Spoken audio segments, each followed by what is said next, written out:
I would ask, what is it with studios and failing to learn why you do not play fast and loose with lore for any IP? But then again, this is the definition of insanity when it comes to the entertainment industry.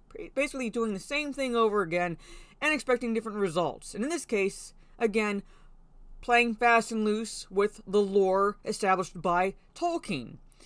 Hello, this is Mario Jade, and I'm back with another video, and an initial report came out for the War of the Rohirrim animated film that they were going to inject a feminist perspective throughout the film. If that is true, that's already a big red flag, because this is supposed to be Helm Hammerhand's story. Now, another report is coming out that not only are they playing fast and loose in that regard, but they're also monkeying around with the lore by destroying Edoras, when all you have to do is read the short story to see Edoras is not destroyed. Not in the slightest. Did it come out unscathed? No, it's a war. But at the same time, it's not destroyed either. Again, why do they do this? And then on top of that, explores the female point of view. The only fucking point of view this film should explore is Helm Hammerhand's point of view, because that's what the story is about. But at any rate, let's just dive right into this article so we can get a gauge of what exactly, if this is at all true, is going on with the Warner Brothers animated film. So without further ado, here it is. So more details have emerged regarding The Lord of the Rings, War of the Rohirrim animated film from Warner Brothers Animation and director Kenji Kamiyama. Warner Brothers Animation recently showcased the film during a presentation at the 2023 Annecy International Animation Film Festival, and according to an initial report from Slash Film, it appeared the film would be injecting a heavy dose of feminism into Tolkien's The Lord of the Rings. Slash Film's initial report revealed the film would not have Helm Hammerhand as the main protagonist, even though he fucking should be, as one would expect if they were adapting the brief story found in Appendix A about Helm Hammerhand. Instead, the film is focusing on the unnamed daughter of Helm Hammerhand in the movie, as has named her Hera, which is Greek. Makes perfect fucking sense. But, why? She's unnamed daughter. The only really of real importance she has to this story is one of the lords. If you have not watched my previous video on this, one of the lords wanted Helm Hammerhand to betroth his daughter to the lord's son. Okay, and Helm Hammerhand basically said a definitive no by punching the lord out. That's about the extent of the importance the daughter has on the fucking story. The story is about Helm. The film's producer, Philippa Boyens, defended the decision to have the film feature Hera as the main protagonist, saying, "Everyone else dies. Like, no other fucking film had multiple deaths before."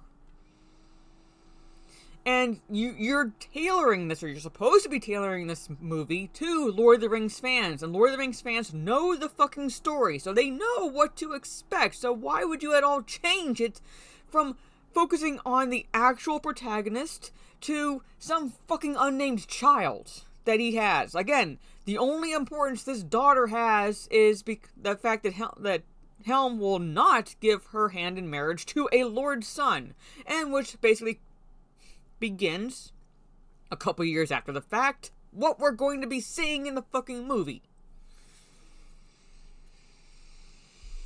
And before you start complaining, this is already in the text. No shit, Philippa.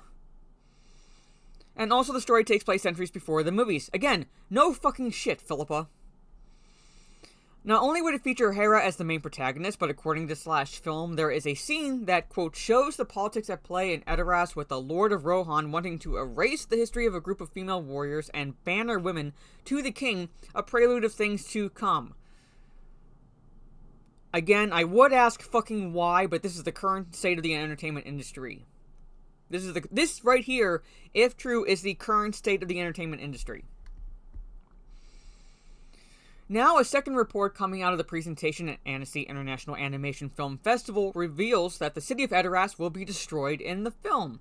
This report comes from the OneRing.net, who are complete fucking assholes and idiots, who details, Edoras is destroyed at the end of Act 1. We saw some beautiful art of a burned Meduseld.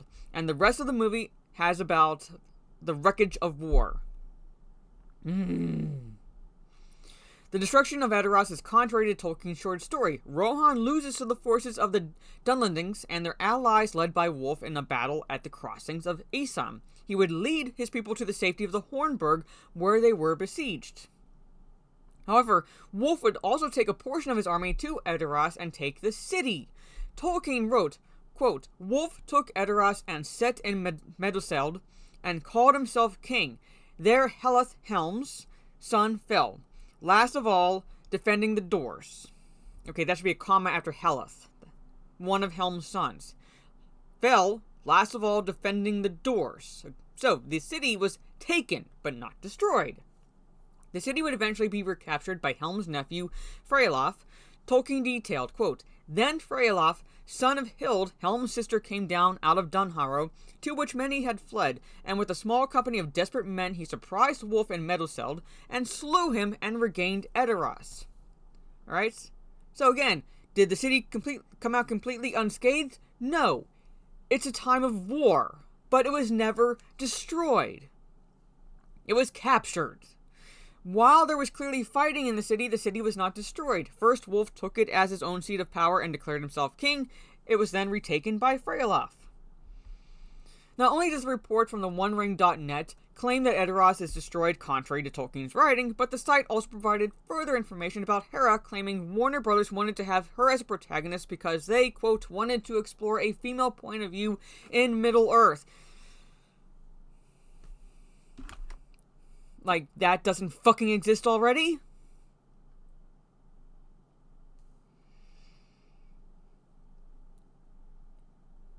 Warner Brothers is saved, ladies and gentlemen. I know this is Warner Brothers animation, pretty much, but yay, Warner Brothers is saved.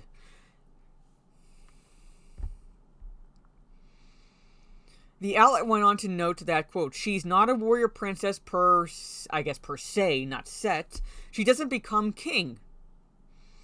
They also provided a physical description of her. Quote, she has red hair and a messy braid, leather armor, and a sword. So are they making her a shield maiden of Rohan?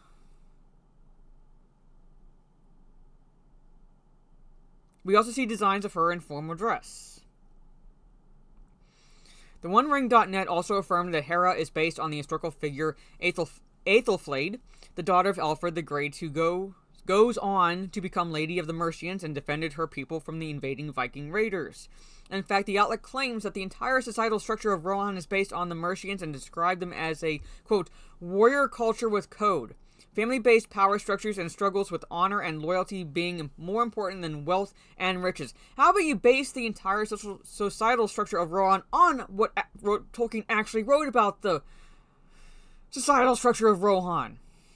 Why are they basing it off of something outside of what... Oh, my fucking Christ! Red flags. Red fucking flags galore.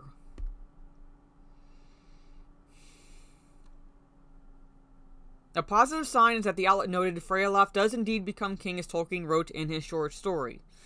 So what do you make of these new details? Like I said, red flags galore.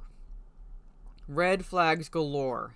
I was cautiously optimistic about this film. I was intrigued because it was an adaptation of the War of the Rohirrim, but now with these details emerging, I would like to say I'm surprised, but that would semi be a lie at this point because it's the entertainment industry nowadays, ladies and gentlemen. Just hell-bent on snatching defeat from the jaws of victory at this point. But at any rate, what are your thoughts down in the comments below? Do you feel that this is accurate to anything that's going to be depicted in the War of the Rohirrim, or do you think they're talking out of their asses? Are you looking forward to this animated film? Are you not looking forward to this animated film? Let me know all that fun stuff down in the comments below. I'll be live later tonight, most likely on Twitch, because I do not want to completely give it up just yet, even though Twitch is pretty much going to hell in a handbasket. But I worked a little too hard to just outright give it up entirely. So I will be live on Twitch tonight playing some more Starship Troopers Extermination, so come check that out. If you like this video, leave a thumbs up. Share on social media if you will. This is Mara Jade. Catch you on the dark side. And Tolkien is spinning so fucking fast in his grave. I'm just shocked that the world hasn't reversed its spin. Jesus.